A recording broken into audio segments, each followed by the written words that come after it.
Welcome back in BCC family. Bank, SSC और railway के previous years के questions के निचोड़ में आपका एक बार फिर से स्वागत है। आपके स्क्रीन पे दिख रहा है क्वेश्चन है क्वेश्चन नंबर 6 यानी 6। आप उस क्वेश्चंस को कॉपी और कलम पे सॉल्व करेंगे और कमेंट के जरिए मुझे इसका रिप्लाई देंगे। मैं आपके रिप्लाई का वेट करूंगा। जैसा कि हर दिन प्रत्येक दिन मैं आपको एक क्वेश्चंस देता हूं और 1 मिनट समय देता हूं, तो ये रहा आपके स्क्रीन पे और फिर आफ्टर 1 मिनट मैं आपके सामने हाजिर होता हूं। करेक्ट होना चाहिए आंसर बिल्कुल करेक्ट होना चाहिए। आप देखेंगे बारीकी से क्योंकि इसमें डेसिमल का कंसेप्ट है और 1 मिनट का ये क्वेश्चन नहीं है, 30 सेकंड का है। फिर भी आप बिगनर्स के लिए भी मैं कुछ समय दे देता हूं, जो एक्सपर्ट है उनके लिए भी। आप बारीकी से इसको सॉल्व करेंगे तो मुझे लगता है कि बहुत जल्द आपका इसका आंसर देने में सक्षम होंगे। जैसा कि मैं पहले भी बता चुका हूं, संसाधनों की कमी की वजह से मैं एक बेहतरीन स्टूडियो टाइप वीडियो आप तक पहुंचाने में असक्षम हूं, लेकिन मैं कोशिश करूंगा। आइए, वेलकम बैक डियर स्टूडेंट्स। मैंने आपसे कहा था कि एसएससी, बैंक और रेलवे के प्रीवियस ईयर्स क्वेश्चंस के निचोड़ में मैं वही क्वेश्चंस को ले रहा हूं ईच एंड एवरी डे। आप देखेंगे स्क्रीन पे हर दिन 5 क्वेश्चंस हैं। मैं माफी चाहूंगा, कुछ विषम परिस्थितियों की वजह से कभी कभी 1-2 दिन गैप हो जाता है। मैं उसकी भी भरपाई करने की भरपूर कोशिश कर रहा हूं।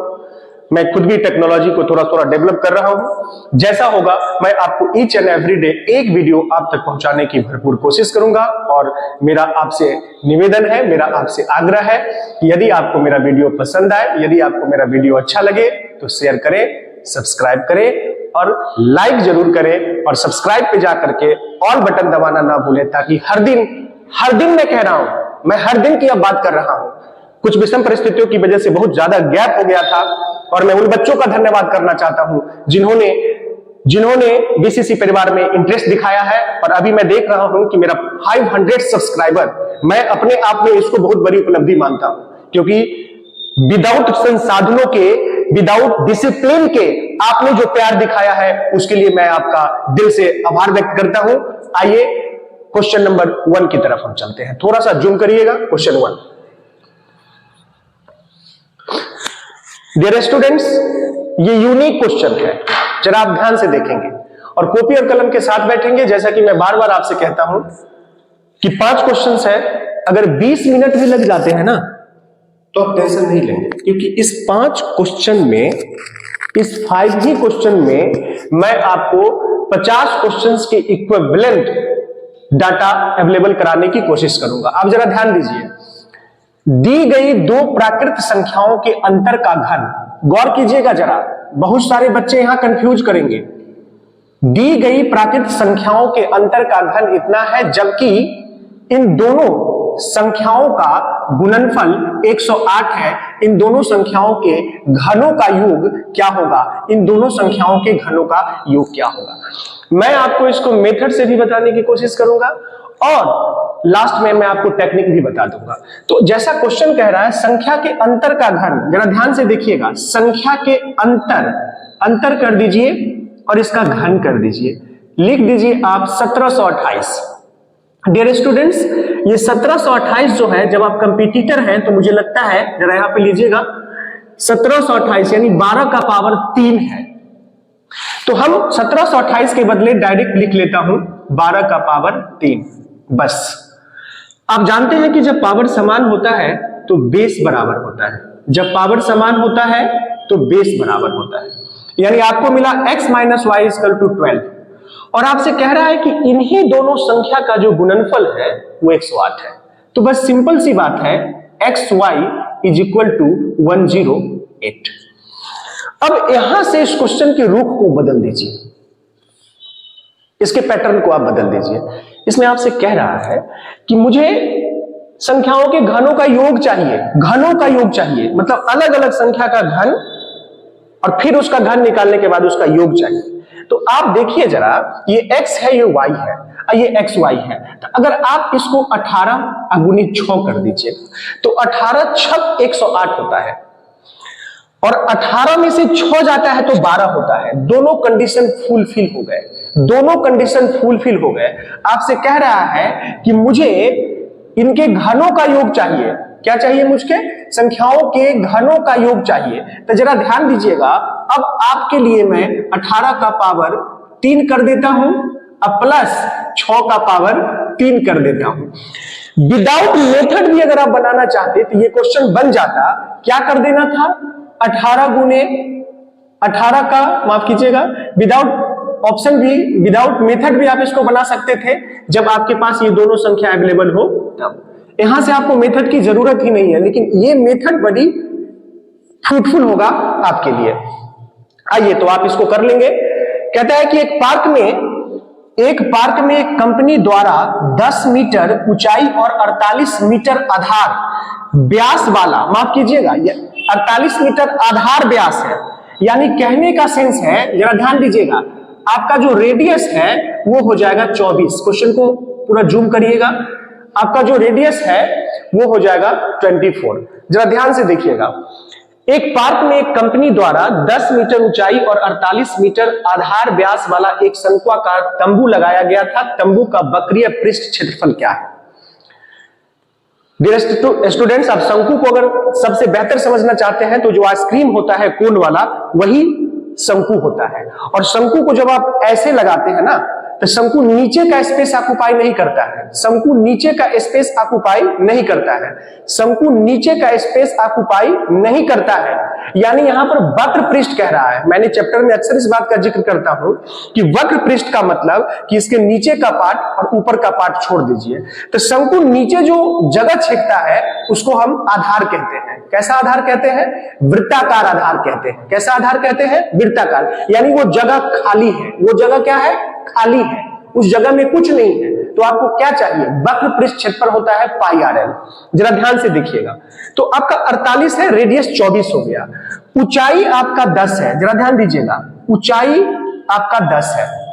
डियर स्टूडेंट्स, जब वक्र पृष्ठ पूछ रहा है तो आपको चाहिए, देखिए यहां पर एक और बहुत बड़ी चीज दे दिया है, वक्र पृष्ठ होता है pi R L is equal to. Dear students, R का वैल्यू आपके पास है और सारे ऑप्शन में जो आंसर है वो पाई के रूप में ही है, तो पाई के साथ कोई छेड़छाड़ नहीं करना है क्योंकि सब में पाई लगा हुआ है। सिर्फ आर का वैल्यू उठाइए, यानी 24 हो गया आपका रेडियस,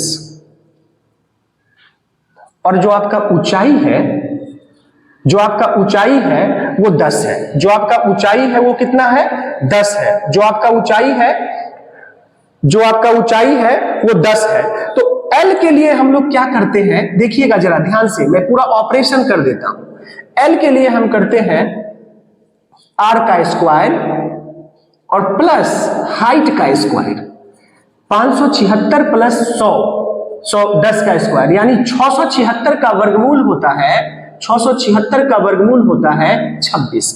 आपको एल चाहिए, इसलिए एल पहले निकालना होगा। रेडियस आपके पास था, ऊंचाई आपके पास था, तो क्या कर दिया आपने? 24 का स्क्वायर प्लस 10 का स्क्वायर इक्वल टू इतना। तो रेडियस आपके पास 24 है, एल नहीं था, मिल गया 26, और पाई जैसा है वैसा ही रह गया।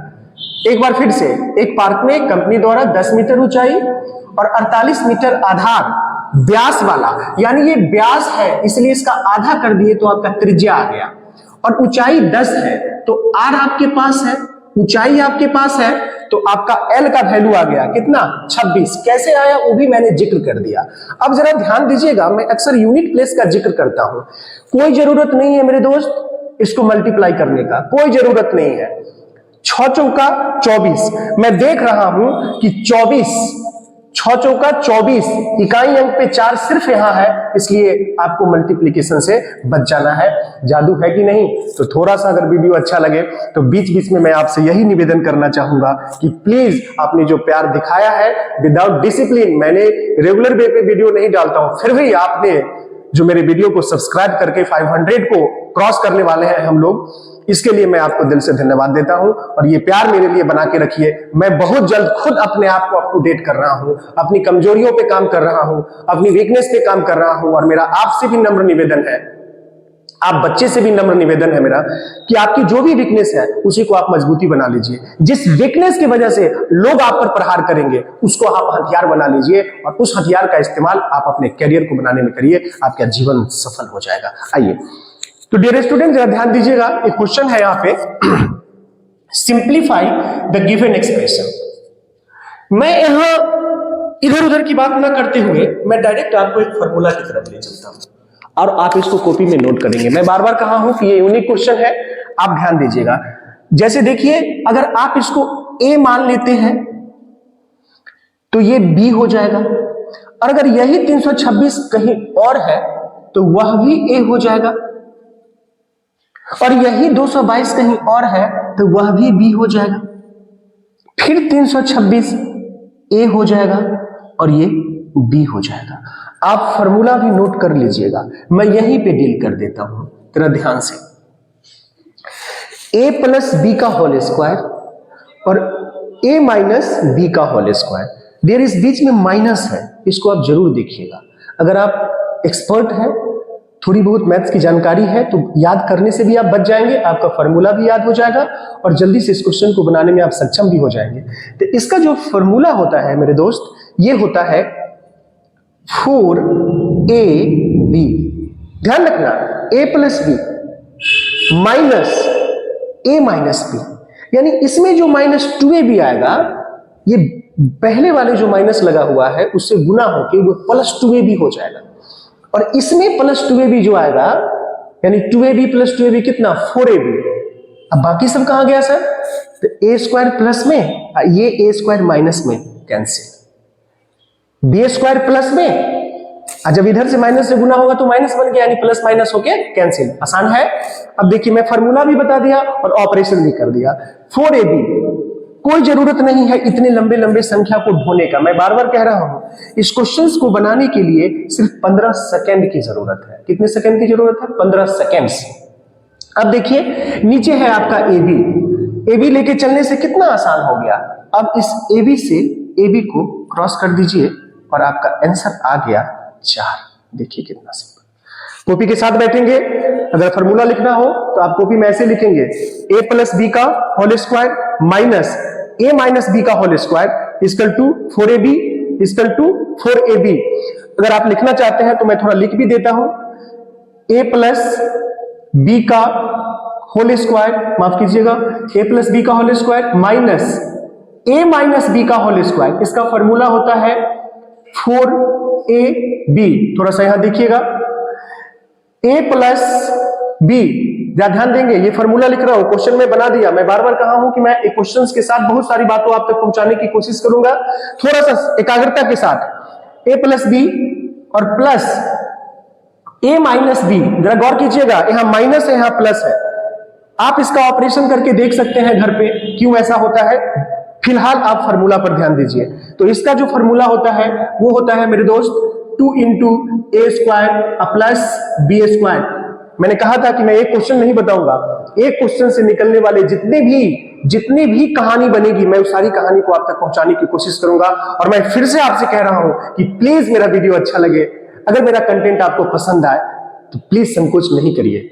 मुझे आपकी जरूरत है, मुझे आपके प्यार की जरूरत है, मुझे आपके सपोर्ट की जरूरत है, और ये दीजिए, दिखाइए, ताकि मैं आज ये कर रहा हूं, कल इससे बेहतर करूंगा। और मैं हर आने वाला कल, मैं आपसे वादा करता हूं कि मैं अपने हर आने वाले कल में अपने आप को अप टू डेट करता रहूंगा और आप तक बेहतर से बेहतर मटेरियल पहुंचाने की पुरजोर कोशिश करूंगा। बस मुझे प्यार देते रहिए। आइए थोड़ा इस सवाल को लीजिएगा, 4 नंबर पे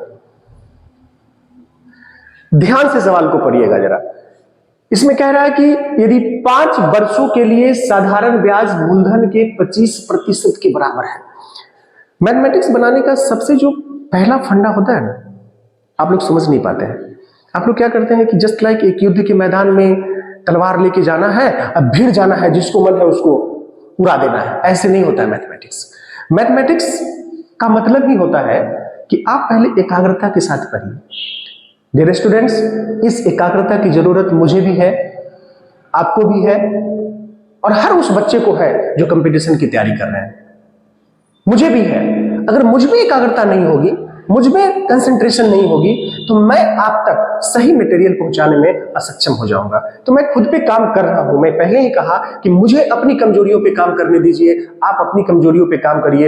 एक दिन निकलेंगे तो ये शहर ये कस्बे, ये मोहल्ले तालियों की गड़गड़ाहट से आपका स्वागत करेंगे और उसको कहना पड़ जाएगा कि वही लड़का है जो कभी चौराहे पे चाय और बिस्किट खाता था, चूड़ा चप पकौड़ी खाता था। आज उसी लड़के को देखो कि ये कहां पहुंच गया। खुद को बदल दीजिए, खुद को बदल करके साबित कर दीजिए कि आप में है पोटेंशियल। और मैं दावे के साथ कहता हूं, बच्चे कमजोर नहीं होते, उसको अपनी कमजोरी पे काम करना पड़ेगा, और अगर नहीं करेंगे तो कॉम्पिटिटिव एग्जामिनेशन में सफलता आपसे दूर होता चला जाएगा। तो please with the help of BCC परिवार, हमारा जितना भी सपोर्ट होगा मैं आपको करने को तैयार हूं। बस आप तैयार रहिए। मैं कह दिया हूं आपको कि मैं भी अप टू डेट होते रहूंगा और आप भी अपडेट होते रहिए, और हम सब एक दूसरे से मिलकर एक दूसरे का लाभ। अब देखिए जरा, यदि 5 वर्षों के लिए साधारण ब्याज मूलधन के 25% के बराबर है, जरा ध्यान से पढ़ना है। देख के आपको लग रहा होगा कि अरे ये तो ऐसा सवाल है, धड़ाधड़ घिस देंगे। तो कहानी पढ़िए। हम जब भी ऐसे सवाल बनाते हैं तो मैं बच्चों को कहता हूं कि PTRSI बस, क्योंकि PTRSI का ही जिक्र है। मैं ऑनलाइन वाले व्यूअर से भी कहना चाहता हूं, इंग्लिश वाले व्यूअर से भी कहना चाहता हूं कि जब भी आप सवाल करें ना, तो प्लीज जैसा सवाल और जैसे मैं बता रहा हूं आप कॉपी में उसे लिखने की कोशिश करिए। मैं दावे के साथ कह सकता हूं कुछ ही दिन बाद आप कहेंगे वाह सर गजब हो गया। अब जरा ध्यान दीजिए, PTRSI जब भी प्रतिशत में कुछ भी दिया रहे तो आप अपने मूलधन को 100 मान लीजिए। आपका रेट है 25%, आपका रेट है 25%, माफ कीजिएगा, हाँ 25%, सॉरी। 5 वर्षों और आपका टाइम है 5। मुझे आपको समझाना है। अगर मुझे एग्जाम में बनाना होता या आप ही को बनाना होता तो इतना कहानी करने की जरूरत नहीं है। 100 है, 5 वर्ष है और 25% के बराबर है ब्याज मूलधन। माफ कीजिएगा, मैं थोड़ा सा गलत हो गया, सॉरी फॉर दैट।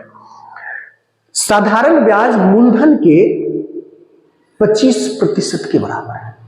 साधारण ब्याज मूलधन का, साधारण ब्याज मूलधन का, मूलधन ले लीजिए, का कर दीजिए, साधारण ब्याज मूलधन का 25%। देखिए कितनी इसमें ट्विस्ट है क्वेश्चन में। साधारण ब्याज मूलधन का, साधारण ब्याज मूलधन का, मूलधन का, मूलधन गुने 25/100 का, इसलिए 25/100 साधारण ब्याज मिल गया। डियर स्टूडेंट्स, जब रेट निकालना होता है ना, तो जब भी R, T और P निकालना हो तो SI इंटू 100 ऊपर होता है, 25 इंटू 100, 25 इंटू 100। जब भी R निकालना हो, T निकालना हो, ये फॉर्मूला है, आप देख लीजिएगा। तो जब आप R निकाल रहे हैं तो SI इंटू 100 कर दिया, क्या बचा 100 इंटू 5, 100 गुने में 5, 100 से 100 कैंसिल और 5 से बचा 25। क्या मिला आपको, क्या मिला आपको 5%, मैं घेर दिया 5% मिला।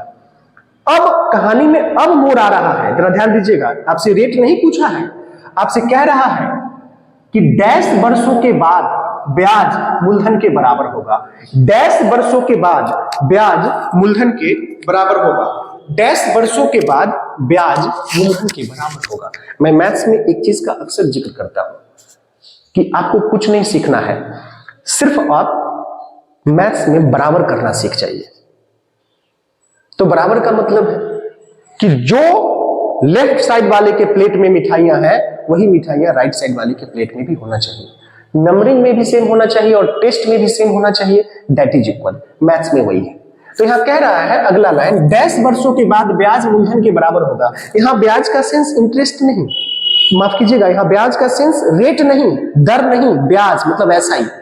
कितने वर्षों के बाद ब्याज मूलधन के बराबर होगा, बस एक लाइन में यहां ले रहा हूं आपसे समझाने के लिए। कितने वर्षों बाद ब्याज मूलधन के बराबर होगा, तो मैं मूलधन ले लिया, अब बराबर कर दिया। कितने वर्षों बाद ब्याज मूलधन के बराबर होगा, कितने वर्षों बाद ब्याज मूलधन के बराबर होगा, तो ब्याज बराबर होगा तो मूलधन बराबर ब्याज करना है, 100 गुने, ये 5 पहला वाला है, माफ कीजिएगा, ये 5 अब नहीं चलेगा। अब यहां पर T बदल गया और रेट आपका वही है, रेट आपका वही 5 है। इस 5 को नहीं लेना है, कितने वर्षों बाद, तो T ले लिया और बटा में कर दिया 100 से 100 कैंसिल और 5 से काट दीजिए 20। आइए, तो मैं बार बार आपसे कह रहा हूं कि मेरा मकसद जल्दीबाजी नहीं है, मेरा मकसद है आपको स्पीड, आपको कॉन्सेप्ट देना और कॉन्सेप्ट के बाद टेक्निक को डेवलप कराना, और आप कर लेंगे यदि आप मेरे साथ जुड़े हुए हैं दिल से। तो आइए डियर स्टूडेंट्स, इसमें मैं एक फॉर्मूला दे देता हूं। थर्ड प्रोपोर्शन जब भी पूछे ना, तो तीसरा कब? जब दो डाटा आपके पास है तभी तो तीसरा। तो यहां पर मैं एक फॉर्मूला भी आपको इजाद कर देता हूं ताकि हमेशा आपको काम आ जाए। मैं बार बार कहता हूं, आपने देखा होगा कि एक क्वेश्चन से मैंने कितनी सारी बातें को आप तक पहुंचाने का कोशिश किया है। थर्ड मतलब थर्ड प्रोपोर्शनल, मैं शॉर्ट में थोड़ा लिख रहा हूं। इसका कहता है कि जब दो डाटा दिया रहे तो आपके पास ए बी होता है, आपके पास ए बी होता है तो बी स्क्वायर बाई ए। इस ए बी के लिए भी मैं थोड़ा कन्विंस कर देता हूं। अगर आपसे कहता है कि 5 and 7, तो इसमें ए 5 होगा अब बी 7 होगा। कंफ्यूज नहीं करेंगे, सीक्वेंस में जो पहले आएगा वो ए होगा और जो बाद में आएगा वो बी होगा। जो पहले आएगा वो ए होगा और जो बाद में आएगा वो बी होगा। अगर 5 7 कहता है तो 5 ए होगा और 7 बी होगा। अगर 7 और 5 कहता है तो 7 ए होगा और 5 बी होगा। तो इस बात को भी आप समझ गए। मैं इसको मिटा देता हूं क्योंकि गिचपिच हो जाएगा क्वेश्चन में। तो मैं आपसे कह रहा हूं कि यहां भी वही कह रहा है, पहले क्या है, ये है, तो इसको आप मान लीजिए ए। मैंने कहा पहले ए, पहले ए, इसको मान लीजिए पहले ए थर्ड प्रोपोर्शन, इसको मान लीजिए आप बी।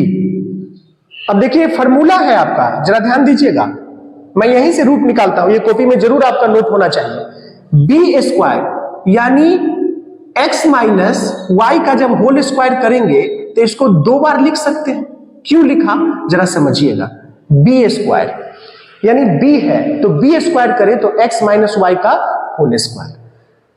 ये है आपका ए, तो ए सीधा है, तो इसका फॉर्मूला आप जानते हैं, X square minus Y square equal to X minus Y into X plus Y.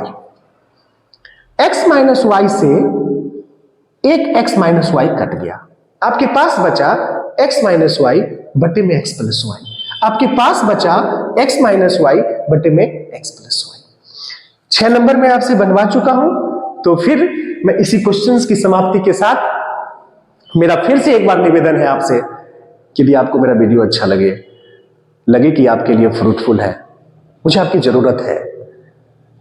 मैं फिर से कह रहा हूं कि मैंने जो गैप आप तक पहुंचने में की है उसके लिए मैं क्षमा प्रार्थी हूं। मैं फिर से जोश और जुनून के साथ, मेरी परिस्थितियां क्या है उससे आपको मतलब नहीं है, आपको मटेरियल चाहिए, आपको कंटेंट चाहिए। मैं अपनी परिस्थिति, अपनी सिचुएशन को आपके कैरियर के आरे नहीं आने दूंगा, ये मेरा आपसे वादा है। मैं जरूर कोशिश करूंगा जैसे भी हो। मैं बार बार कहता हूं संसाधन की कमी की वजह से मैं अपडेट नहीं रह पा रहा हूं, लेकिन कुछ भी हो जाए, जितना हो सके मैं आप तक पहुंचने की कोशिश करूंगा उतने में ही। और आप अगर पसंद आए मेरा वीडियो तो प्लीज शेयर करें, लाइक करें, सब्सक्राइब करें। मिलते हैं इसी जोश और जुनून के साथ नेक्स्ट वीडियो में। That's all.